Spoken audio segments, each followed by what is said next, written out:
Senhor presidente, senhoras senadores, senhoras senadoras, pois bem, senhor presidente, também faço aqui, como fez o senador Walter Pinheiro, um clamor, um pedido, só que dessa vez na direção e em nomes, Walter, não só da reconstrução do Estado brasileiro que temos hoje, mas também daqueles que sofrem todos os dias, que padecem nas filas para entrar numa máquina de hemodiálise. Completamente diferente o assunto, mas é muito sofrimento. Sei que no seu estado, um estado continental como o seu, que é o estado da Bahia, imagina o sofrimento daquelas pessoas transitando as rodovias, muitas vezes em péssimas condições, realmente dia sim, dia não, e muitas vezes dependendo da boa vontade de um gestor, de um prefeito, se ele tem compromisso ou não com a saúde do cidadão, para encaminhar essas pessoas para fazerem hemodiálise e para se manterem vivas, quando, na verdade, poderiam estar livres de tudo isso se tivesse a oportunidade de fazer um transplante. Então, senhor presidente, colegas senadores, a todos que nos acompanham pela TV Senado, a todos que nos acompanham também pela Rádio Senado e pelas redes sociais. Senhor presidente, é esse assunto que me traz à tribuna nesta tarde, um assunto de extrema gravidade e que, portanto, aflige e leva ao sofrimento milhares e milhares de brasileiros. Refiro-me ao avanço das doenças crônicas, sobretudo da hipertensão, do diabetes, que tem provocado um aumento substancial no número de pacientes com problemas renais. A senadora Maria do Carmo, que ali está, entende muito bem que há muitos anos ela desenvolve um programa no nosso estado, ProMulher, e nesse programa também faz uma busca ativa por aqueles portadores de algum tipo de doença crônica, como diabetes, hipertensão, e fazendo uma prevenção aí no sentido que as pessoas não desenvolvam uma doença renal crônica. Para que se tenha uma noção do avanço da doença renal crônica no mundo, atualmente 10% da população mundial, independente da idade ou raça, são afetadas pela doença. Estima-se que em cada 5 homens, 1 apresenta a enfermidade. Já entre as mulheres, a relação é de 1 a cada 4, com a idade entre 65 e 74 anos. Contudo, estudos apontam que, a partir dos 75 anos, metade da população sofre algum grau da doença. Isso é muito grave, senhor presidente, e muito mais grave quando o poder público realmente não está sensibilizado para essa questão. Senhor presidente, a doença renal crônica é silenciosa. Ela não apresenta os sinais e sintomas em fase precoce.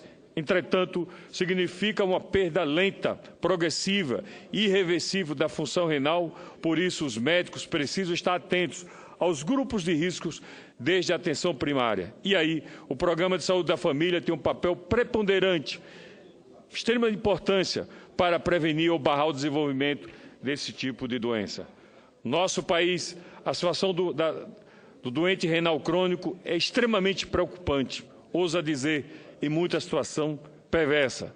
Dados atuais da Sociedade Brasileira de Nefrologia apontam que mais de 100 mil pessoas fazem diálise todos os dias. Desses, 75% descobriu tardiamente a doença. Senhoras e senhores senadores, segundo os dados oficiais do Ministério da Saúde nos últimos 10 anos, o número de transplantes tem crescido no nosso país. É verdade, mas precisa crescer mais ainda para dar essa liberdade, para dar uma qualidade de vida a estas pessoas. No caso dos doadores efetivos, o Brasil atingiu o percentual de 14,2 doadores por 1 milhão de população. Embora nos últimos 10 anos o número de transplantes venha aumentado no Brasil, ainda precisamos de muito mais, muito mais. Além da necessidade de esclarecer as dúvidas da população, já que o tema ainda é pouco difundido, senador Aloysio Nunes, há a necessidade de se estruturar de maneira adequada e eficaz a rede hospitalar pública. No que tange especificamente aos transplantes renais, apesar de o Brasil possuir um robusto programa público de transplante de órgãos, observam-se dificuldades para atender a todos os pacientes que necessitam de tal procedimento. Segundo dados publicados no Registro Brasileiro de Transplante da Associação Brasileira de Transplante de Órgãos, em março deste ano, havia cerca de 18 mil pacientes ativos em lista de espera, aguardando um enxerto renal. Em Sergipe, senhor presidente, colegas senadores, no intervalo de um ano, mais precisamente entre 2013 e 2014, quase 1.000 pessoas esperam esse tipo de transplante. Há quase 5 anos, senador Aloysio Nunes, 5 anos que não se faz um transplante renal no nosso estado.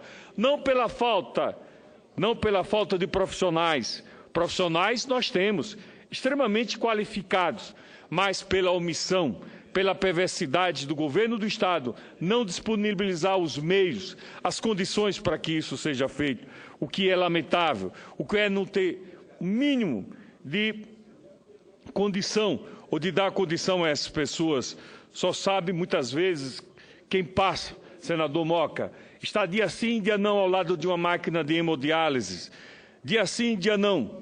Não pode nem viajar para um lugar distante, superior a 200 quilômetros, porque no dia seguinte ele tem compromisso com aquela máquina por mais de 5 horas. E quer ver a situação ficar pior é quando ele mora distante da sua casa. Eu diria que é uma situação extremamente perversa, sobretudo quando a medicina tem condições de dar essa liberdade, de dar essa dignidade a essas pessoas necessitadas. Quem acredita em Deus como eu acredito, Ele, na sua generosidade divina, nos deu não apenas um, mas nos deu 2 rins, quando precisamos de apenas um para estar vivos. E antes de tudo, colegas senadores, antes do paciente chegar à necessidade de realização de algum enxerto renal, a maioria necessita da hemodiálise ou da diálise peritoneal. Não sei se o senhor já teve a curiosidade, senador Paim, presente nesse momento dessa sessão, de observar a quantidade, a montanha de soros que um paciente renal que faz diálise peritoneal recebe todos os meses do Ministério. Seria muito mais humano, muito mais digno se ele tivesse a oportunidade de receber um transplante renal, o que lamentavelmente não se faz em muitos lugares como o meu estado.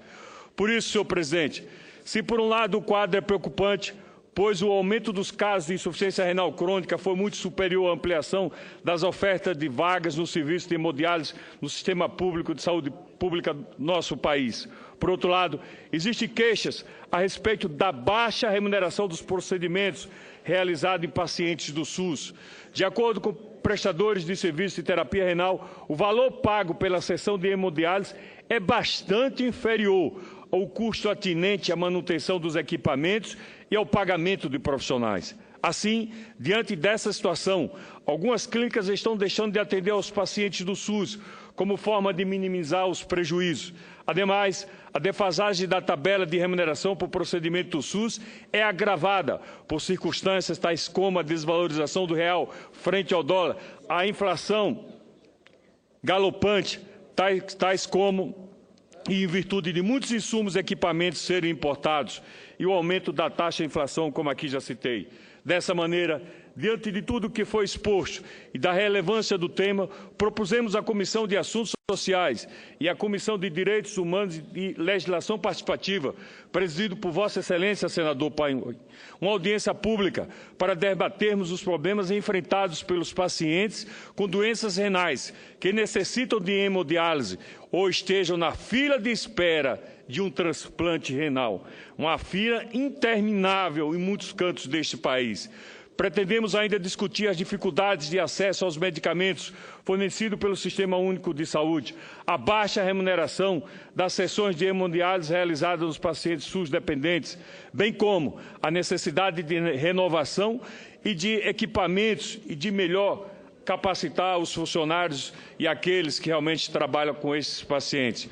Para tanto, e diante da incontestável relevância do assunto, senador Moca, senhor presidente, colegas senadores, convido a todos os senhores, a todos aqueles que estão também nos assistindo pela TV Senado, nos ouvindo pela Rádio Senado, acompanhando pelas redes sociais, convido a todos, em nome do presidente da comissão, o senador Paim, para que estarem presentes amanhã, quarta-feira, às 9 horas, senador Moca, no plenário 2 da ala Nilo Coelho, para juntos engrandecer esse debate, para que seja realizado com o subprocurador-geral da República, coordenador do Programa de Saúde, o doutor Oswaldo José Barbosa Silva, com o diretor da Sociedade Brasileira de Nefrologia, doutor Walter Duro Garcia, com o vice-presidente da Associação Brasileira dos Centros de Diálise e de Transplante, o doutor Paulo Locone, e com o coordenador do Sistema Nacional de Transplante do Ministério da Saúde, o doutor Éder Murari Borba, para que juntos a gente possa debater,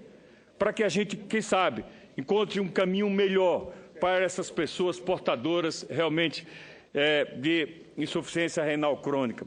Volto a dizer e insistir, só quem está do lado de um paciente renal crônico, que passa por aquela máquina dia sim, dia não, e que não pode viajar nem 200 quilômetros de sua casa, porque tem que estar presente no outro dia, tem compromisso com a máquina, sabe tão quanto é o sofrimento. Pois não, senador Moca.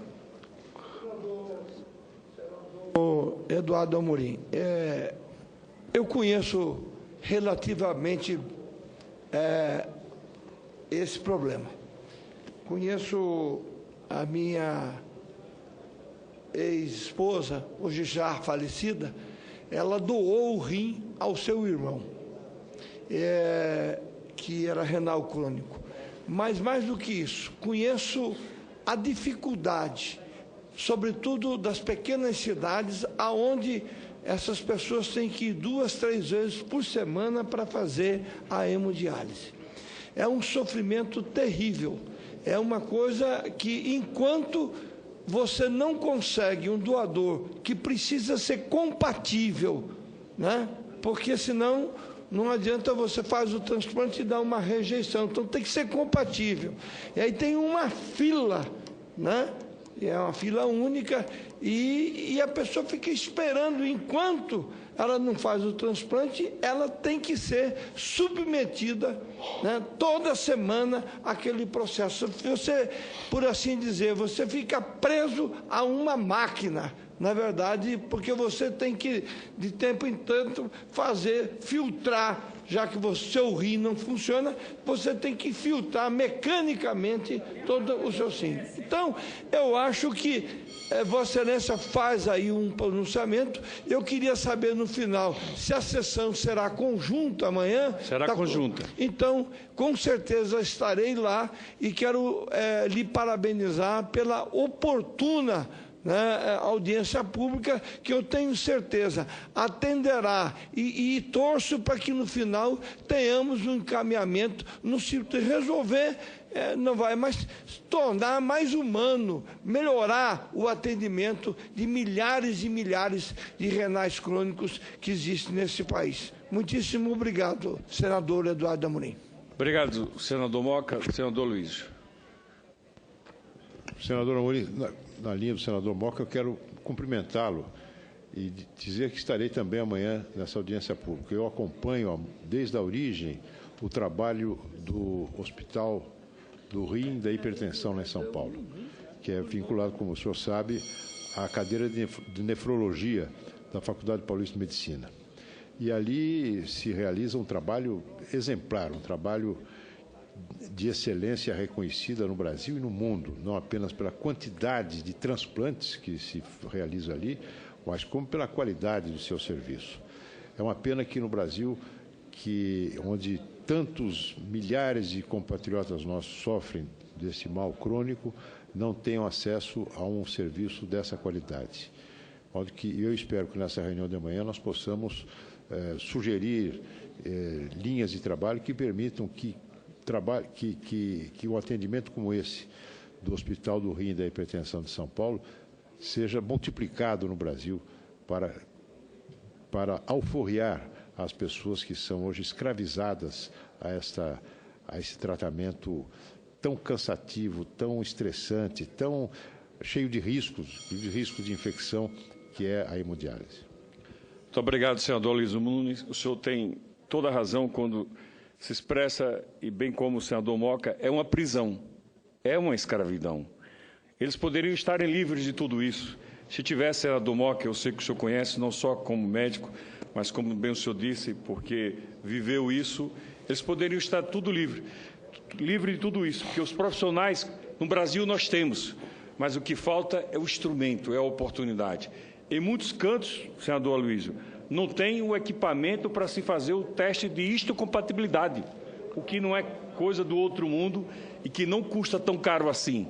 Tendo equipamentos como esse, você poderá fazer as provas de histocompatibilidade em todos os cantos e, com certeza, haveria uma multiplicação do número de doadores. Mas quando você encontra obstáculos como esse, com certeza quem paga é aquele que já foi sentenciado, aquele que está condenado, porque não tem outro caminho ficar ao lado de uma máquina dia sim, dia não. Concedo melhor partido, senador. Pois não, senador Lucevânia. Senador Amorim, eu gostaria também de externar aqui os meus cumprimentos pela iniciativa de Vossa Excelência. Obrigado. Não me surpreende esse seu trabalho, uma vez que tem demonstrado ao longo do tempo de nossa convivência a sua sensibilidade e principalmente o seu sentimento humanista. Obrigado. Eu não tenho dúvida que Vossa Excelência presta um grande serviço a milhares de brasileiros que precisam realmente de uma atenção nessa área. Parabéns, estaremos com Vossa Excelência amanhã nessa reunião conjunta. Muito obrigado. Senador Walter Pinheiro. Muito obrigado, senador Lucevânia. Senador Amorim, eu, assim como todos os outros senadores, quero lhe parabenizar, principalmente pela provocação desse tema. Eu estava comentando com o senador Aloysio, antes, inclusive, da nossa fala aqui, exatamente sobre a questão simples da histocompatibilidade, mas da complexa forma que é tratada essa histocompatibilidade, que inviabiliza. Por exemplo, foi feito um grupo de trabalho no Ministério da Saúde que concluiu os trabalhos em 2012, para sair um novo decreto com essa questão da histocompatibilidade. 3 anos. E até agora nada. Nós estamos fazendo esse amplo debate. Eu tenho, historicamente, senador Amorim, colocado, inclusive, emendas minhas individuais para os hospitais públicos em Salvador. O Ana Nery, que é um hospital que eu tenho um carinho muito grande, porque é onde meu filho nasceu, e hoje é um hospital de referência, mas o Hospital das Clínicas, onde a gente trabalha, inclusive, nessa política de transplante. O governo da Bahia, inclusive, lançou agora um grande programa de transplante e nós vamos contribuir mais uma vez com esse programa. E uma outra coisa é a utilização de tecnologia, que é um debate que nós estamos tentando fazer lá com o Hospital das Clínicas. Por exemplo, ao invés do sujeito viajar, até porque não só nós temos o problema da ausência de máquinas, mas também nós temos um problema que eu comentava com o senador Moca. Para a diálise, a água é fundamental. Com certeza. Eu diria até decisiva, essencial. E outro problema é a presença do nefrologista. Eu não tenho tantos nefrologistas para espalhar no estado inteiro. Então, portanto, eu estou propondo lá as clínicas e estou tentando fazer esse debate com o governo do estado para a gente montar uma estrutura onde você faça exatamente o seguinte, uma central numa cidade grande como Salvador, Aracaju ou qualquer outra cidade espalhadas regionalmente, com nefrologistas, e essas pessoas podem fazer o uso das máquinas na sua cidade, sem a necessidade do deslocamento. Mas o sonho de todo doente crônico renal é se libertar da máquina e ganhar o transplante. Parabéns, senador Amorim. Obrigado, senador Walter Pinheiro. Mais uma vez, insisto em convidar os colegas senadores para que possamos realmente debater esse importante tema amanhã nas duas comissões, na Comissão de Assuntos Sociais e na Comissão de Direitos Humanos, e com certeza estarão aqui autoridades no tema do Brasil inteiro, além, lógico, de familiares e pacientes de todo o nosso país. É muito sofrimento. Solução tem. No caso do meu estado, não falta nefrologista. O que falta é oportunidade. O que falta é o simples equipamento para os profissionais assim poderem atenderem. Enquanto isso, os pacientes são mandados para o estado do senador Tasso Gereissati, para o estado do senador Aloysio Nunes ou para outros cantos, só aumentando mais ainda o sofrimento, embora eles sejam bem recebidos em muitos outros lugares. É só, senhor presidente. Muito obrigado. Senador Eduardo. Pois não, senador Agripino. A palavra para o senador Zé Agripino, que pediu uma parte. Quase perco a oportunidade. Você é o próximo. Senador José Agripino.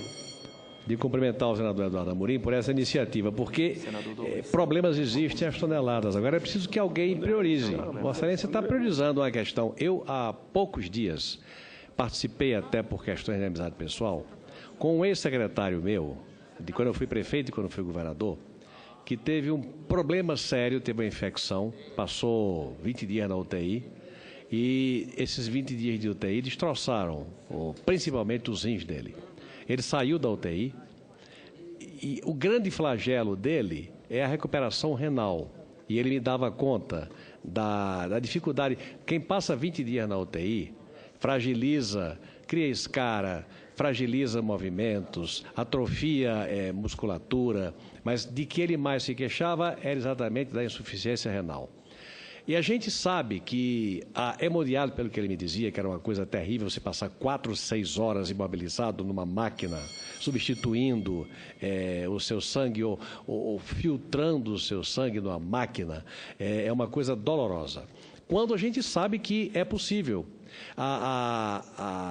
O transplante renal tem o doador certo, que é alguém da família, que se dispõe a fazer. Não é que você fique na fila, alguém da família pode lhe ceder. É o tipo do transplante em que você é capaz de oferecer a solução. Agora, desde que iniciativas como a sua se processem, que se dê prioridade, ao invés de fazer hemodiálise, vamos dar prioridade aqui ao transplante, que é uma coisa segura, se é de irmão, parente muito próximo, a chance de rejeição é muito pequena e é a cura definitiva. Então, eu quero cumprimentar a Vossa Excelência porque eu participei do sofrimento de alguém que, depois de 20 dias de UTI, ficou com os rins esfrangalhados e a alternativa que se segue. E Vossa Excelência, como médico, traz à discussão um assunto que, a partir da reunião que vai fazer, vai entrar na ordem do dia para se tentar encontrar no Brasil uma solução para milhares de pessoas que padecem deste mal. Cumprimentos a Vossa Excelência. Muito obrigado, senador Agripino. Como o senhor disse, basta ser prioridade. Basta ser prioridade. Porque o gasto realizado ao longo de 1 ano ou 2, com certeza pagaria não só um, mas vários transplantes. Então, tem que ser prioridade. Se o governo priorizar isso, evitaremos muitos sofrimentos e muitos padecimentos, como ter dito aqui. Senador Douglas. Não, ele é outra questão. Só tenho a agradecer, senador Paim, e mais uma vez convido, insisto no convite para que a gente possa debater esse tema amanhã. Eu já convido